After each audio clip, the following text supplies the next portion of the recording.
So what I'll do first is a quick recap of the last seminar.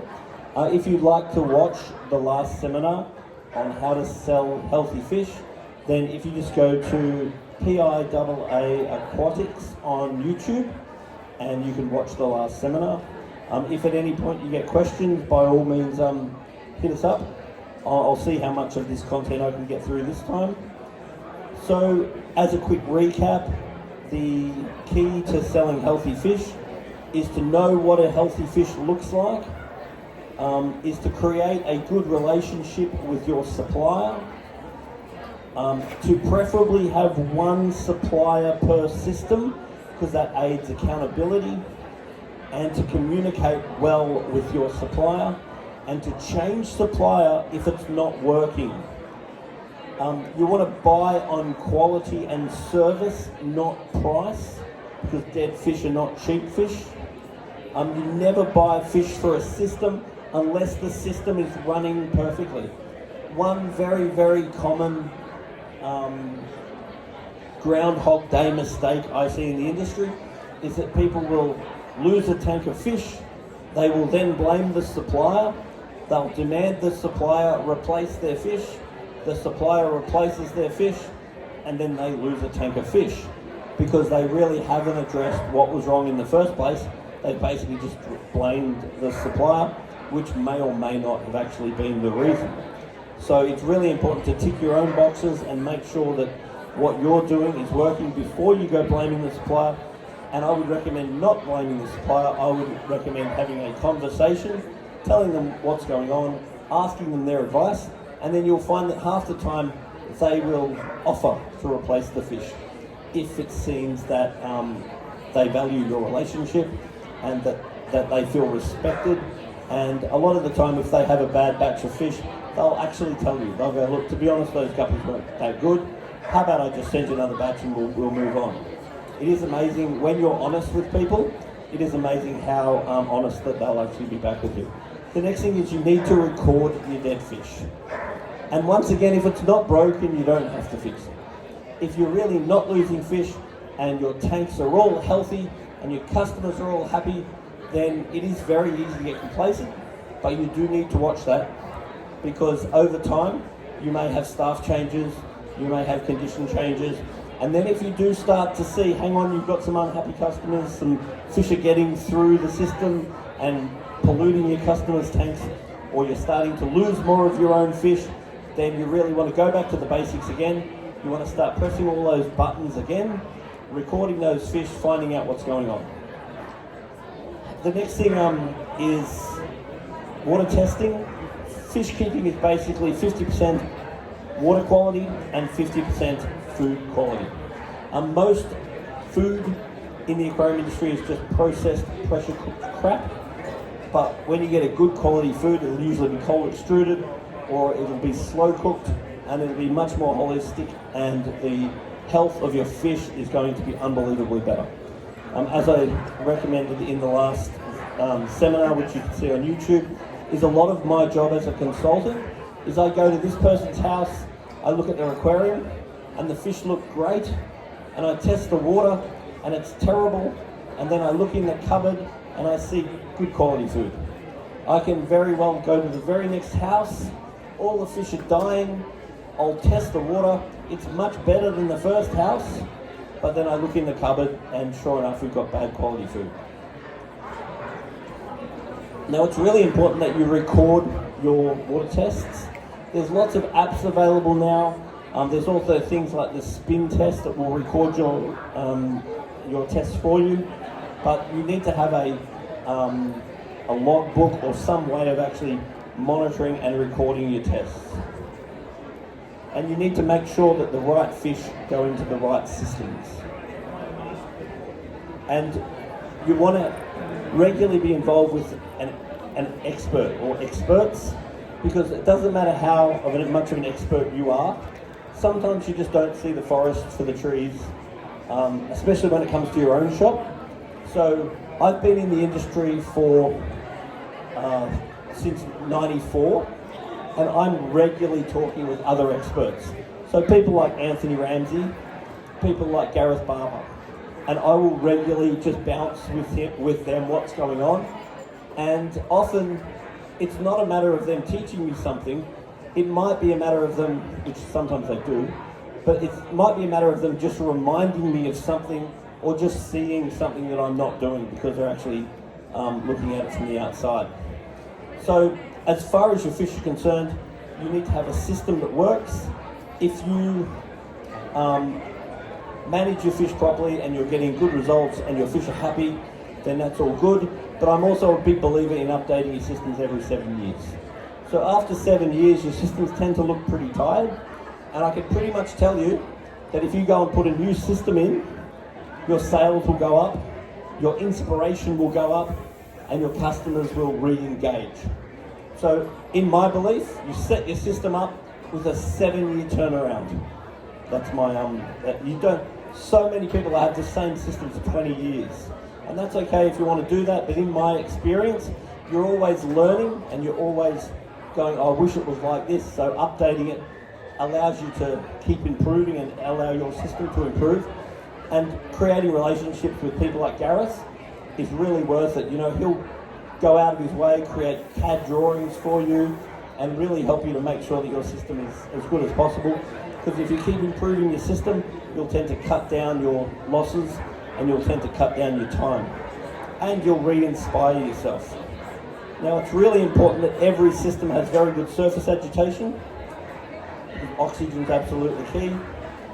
And so in this industry, I see little pockets of aquarium shops that really go it alone, and it's them versus the world. But that's really not what we're creating here as an industry. As an industry, we would like to all work together, and you'll be surprised how much passion you'll get from people like myself, Anthony Ramsey, Gareth Barber and others, that how much we love to share our knowledge. And basically, the better your aquarium shop is, and the more people are keeping fish, then the healthier the industry is. Now, I was lucky enough to read a fairly significant study which was done into fish keeping, which basically mapped out where all the fish keepers are, and basically found that your average person will drive 20 minutes to an aquarium shop. And so therefore, if there's a good amount of aquarium shops in an area, the ratio of people in that area was significantly increased, and the businesses in that area did significantly better. The businesses that are out on their own basically are relying on their own draw of customers, and their pool of customers is much lower. So if you're able to work with another shop, preferably if they're sort of 15, 20 minutes away, let's say that their big focus is salt water, yours is fresh water, whatever, but the more people you can draw to that area that keep fish, the more successful the area tends to be. Now, it's really important to have a good relationship with a fish vet, because it's absolutely crucial that you have the availability to veterinary medications. And veterinary medications must be done via diagnosis. So for example, if I get a bad batch of guppies, you can just guess the medication. Oh yeah, chuck some Malafix in, she'll be right. You really need to use targeted medications. And if you do start getting into antibiotics and all the veterinary medications, what you need to be aware of is resistance. So you don't want to just go randomly bombing these systems with these medications, otherwise you will decrease the efficiency of the medications, and they're very expensive. So if you're starting to have a bit of a problem, I'd be getting the vet in. The vet will do a microscope test, because every time that you go, oh, my system's just not working properly, get the vet in. It'll cost you a few $100s, but if you actually look at the targeted response the vet can give, and then you can actually knock that, as opposed to you try it, and then after a week or two you work out it didn't work, then you might try another medication. In a week or two you work out it doesn't work. In the meantime, you've bought and sold all sorts of fish, and you've passed on that disease potentially to a whole lot of your customers. So you're not doing yourself a favour in any way, shape or form. So if you're seeing any issues with your fish, you just give the vet a call. The vet comes down, the vet does some tests with the microscope, The vet then administers veterinary medications. You knock it on the head, and you're not diluting the resistance of your fish, because you never want to overuse veterinary medications, otherwise you will decrease the efficiency of the medications. So once again, the PIAA is set up to unite the industry. So if you do have any issues, then by all means, make sure you're a member of the PIAA. There's a lot going on in the industry at the moment that we need your support for. At the moment, they're trying to ban the grey list, so that's something that we're trying to fight. If they do ban the grey list, we're all in a lot of trouble. That means we can no longer sell most cichlids, we can no longer sell anything that can't be imported. So the PIAA is working on your behalf, so we really need you to be a part of it, and we need your name on that list, because what really matters is how much of the industry we represent, because that gives us more power to help represent you, and it does cost time and money. Now, as far as disease control is concerned, my eyes are not that good anymore. Okay, so it's saying we want to be looking for disease on a daily basis. The best time to look for disease is when you're feeding the fish. Now, one of the best things you can do as a business owner is be the fish feeder, because your staff will just go around and feed the fish. Sometimes they won't even open the lid. It's not that uncommon that I get up on the ladder and I go, oh Jesus, half the food's all over the lids, so they haven't even got it in the fish tank. Little White fed the fish. And if you personally feed your fish, what that does is keeps you in a relationship with your fish. And if you just open the lid up, put some food in, watch the fish eating, it really gives you that little 30 seconds with those fish, and it gives you a chance to see if there's anything wrong so you can fix it. Because nobody cares about your fish like you do. Now, when possible, I feed my fish. I'm not going to pretend that I'm Majestic Aquarium feeding the fish every day. In my heart I am. But where possible, go around and feed all your own fish. Because when you're feeding your fish and they're not coming up and they're not responding, that's really giving you the best opportunity to see what's wrong for you to actually fix it. Because the aquarium industry can be a wonderful industry, but it can also be absolutely heartbreaking. And when you get diseases go through your system, you really do wonder why you did it. I'm also a big fan of separate systems per supplier. Because if I'm going to have a relationship with a supplier, and I'm going to get upset if the fish are sick, it really isn't fair for there to be 3 different suppliers worth of fish in that system. It gives me no accountability. If I go, right, this is my bay fish system, that's my aquarium industry system, and then therefore, and whatever suppliers you're using, therefore, when you have a conversation with them about what's gone wrong with the fish, you're not accusing them of bringing in a disease that actually one of the other suppliers' fish may have actually brought in. Now, I'm a big fan of UV sterilisers. I like to run my UV sterilisers, I run them on all my systems, and I majorly oversize them. Make them as big as possible and run the water through them very slow, and make sure you're replacing the tubes on a yearly basis. When I'm medicating, I'll turn them off, but just for general disease control, I will absolutely have them on. So once again, your fish in your shop, you need to be feeding the best quality foods you possibly can. Over the years, I've become very biased towards a couple of foods, but that's because I get very good results from them. And I've ended up involved with this food. I didn't start off.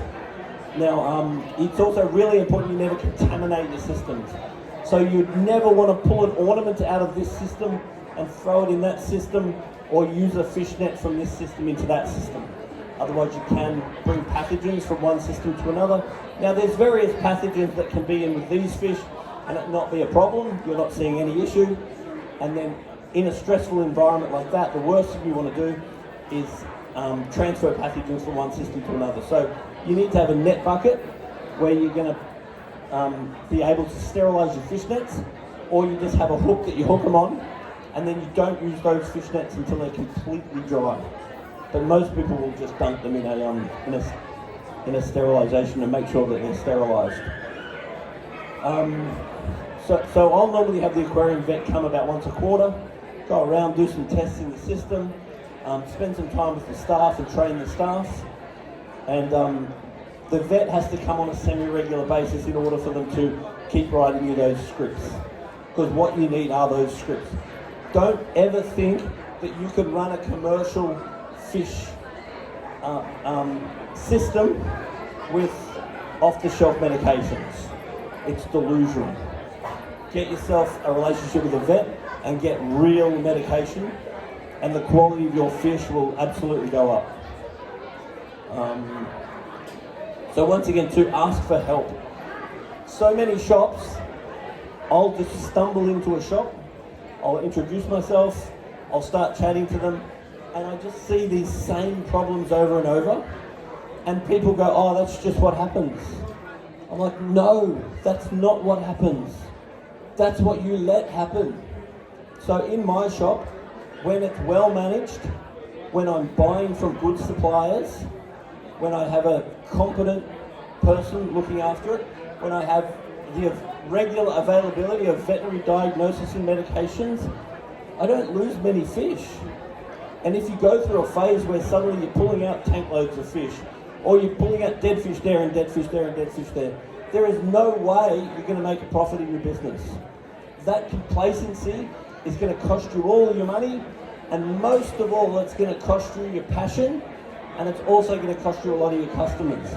Because the thing is, these days people are completely non-confrontational, which means if they buy fish from you and they lose the fish, it's rare that they'll actually come back. A lot of the time they just don't come back.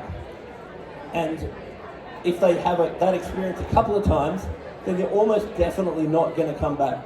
Old school, they'll come back. They'll come back and yell and scream and carry on and blame you.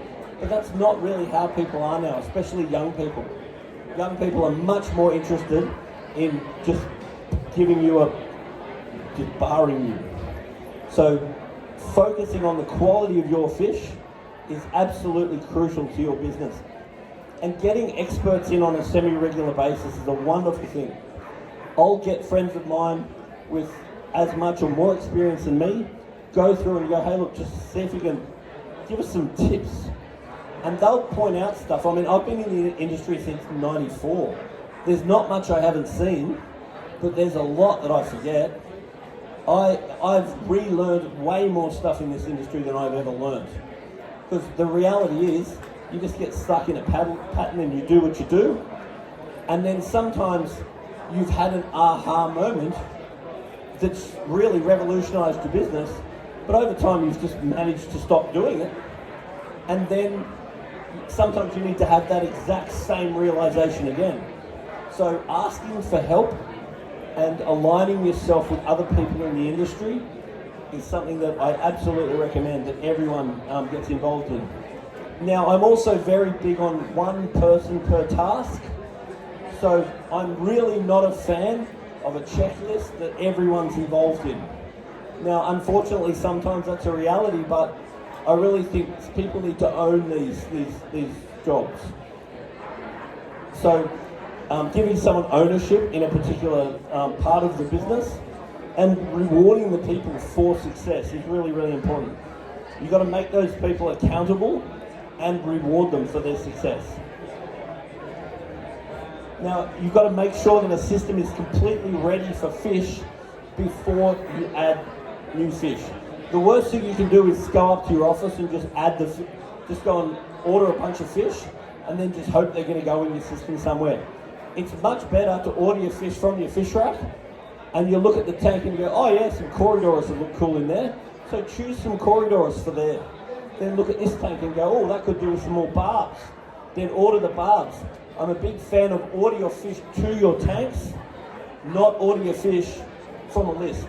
Also, if there's anything wrong with the tank, because you're looking at it, you go, well, that guami's a bit, how you going? Don't order any guamis. So you're looking at the tank and you're choosing the fish for the tank.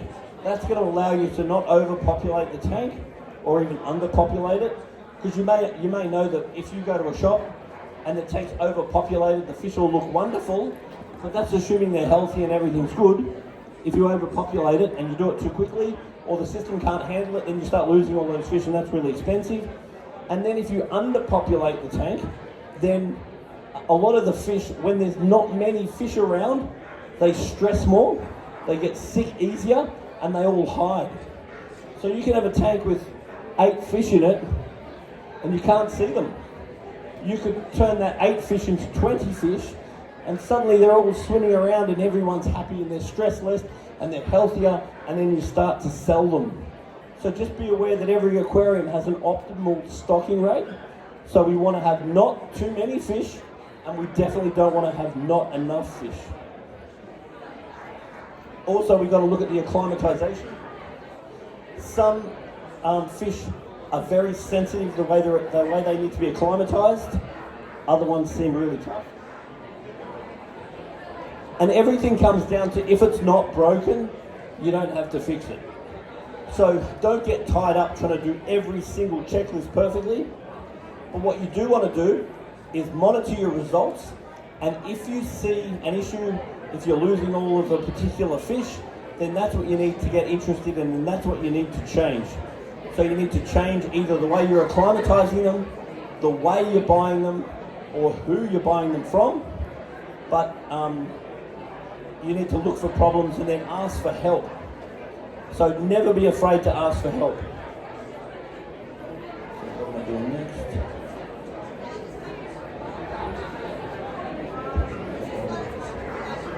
Yeah, so animal welfare is something that we really have to focus on now.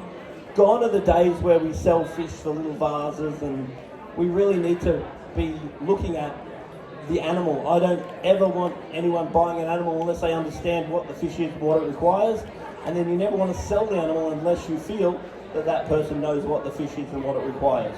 Because the ethics of this industry is something that will make or break us.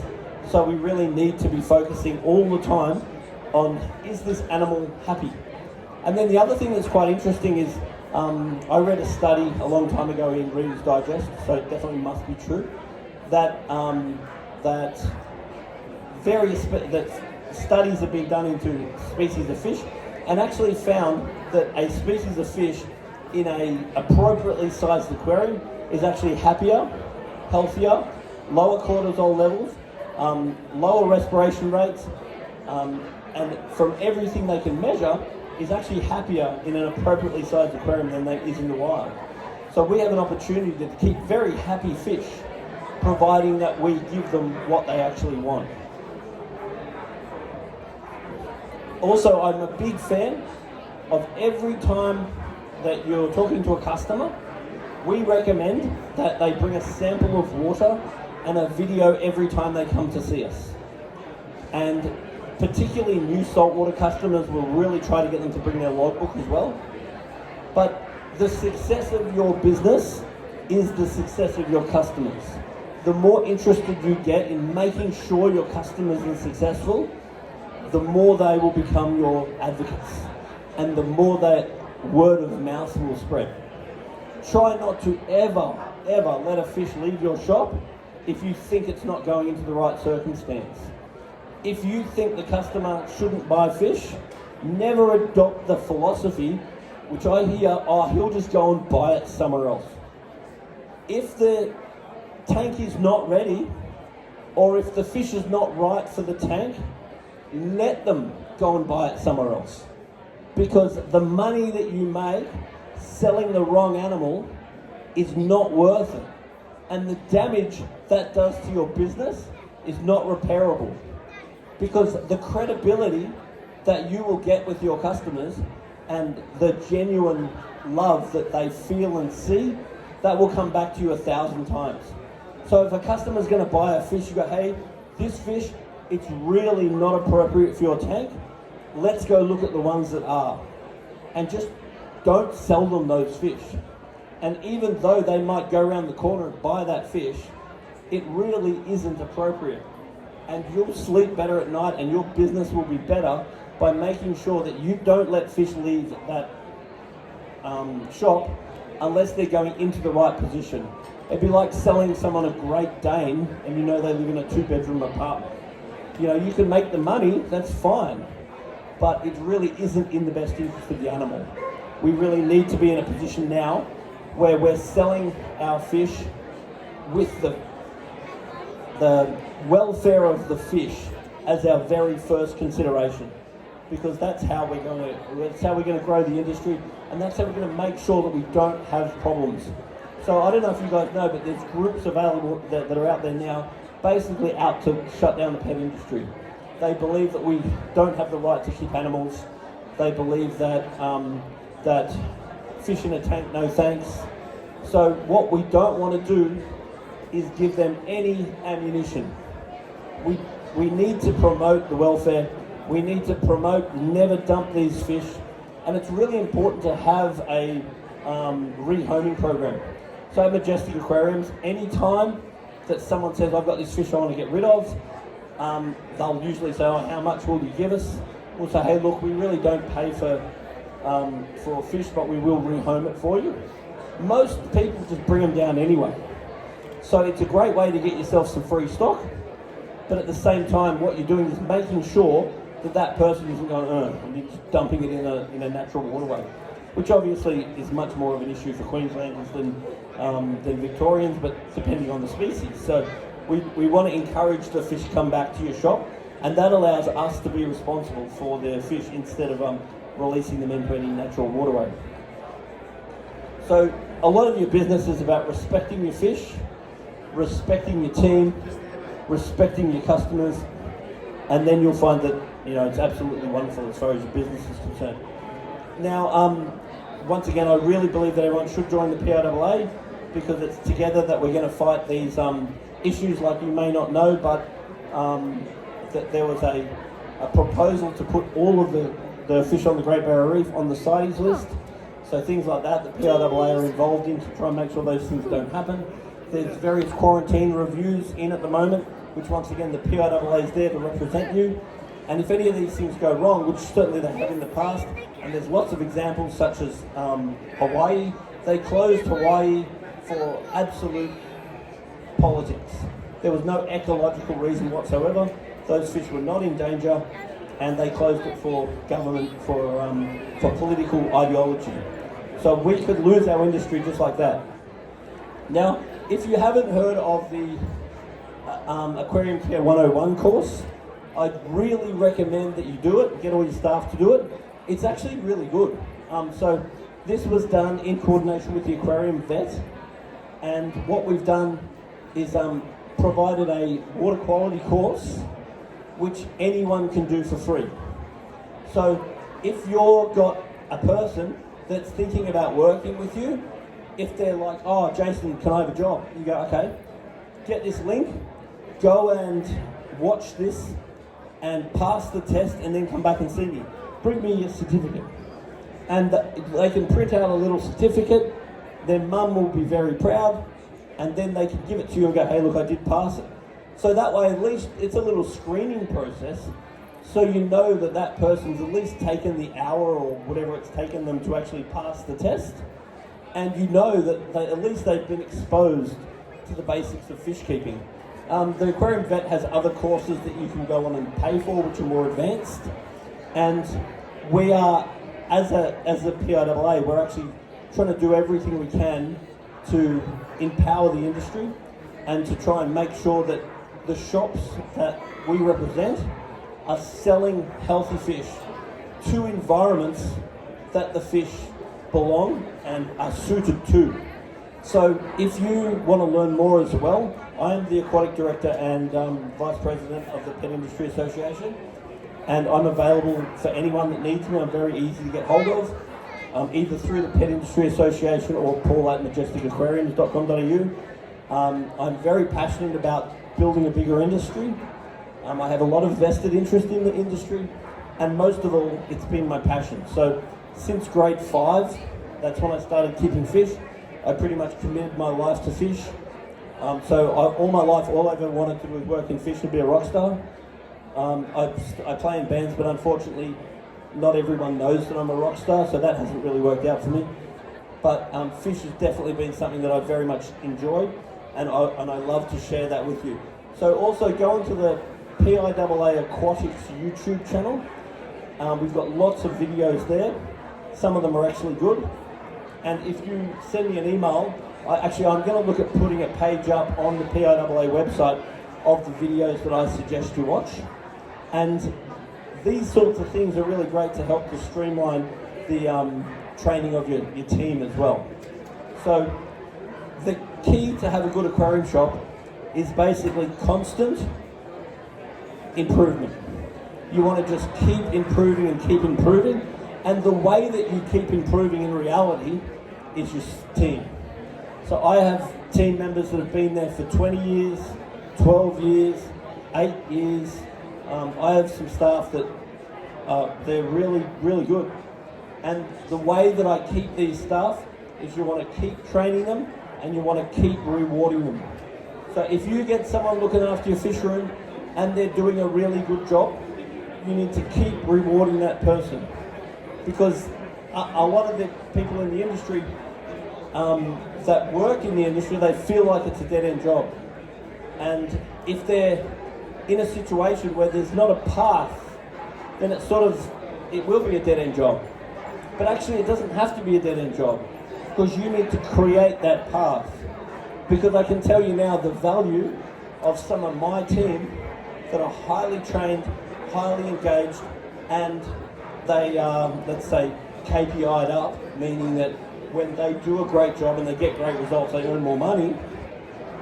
It keeps them there, you know what I mean? They feel rewarded, they feel appreciated, they see the difference they make.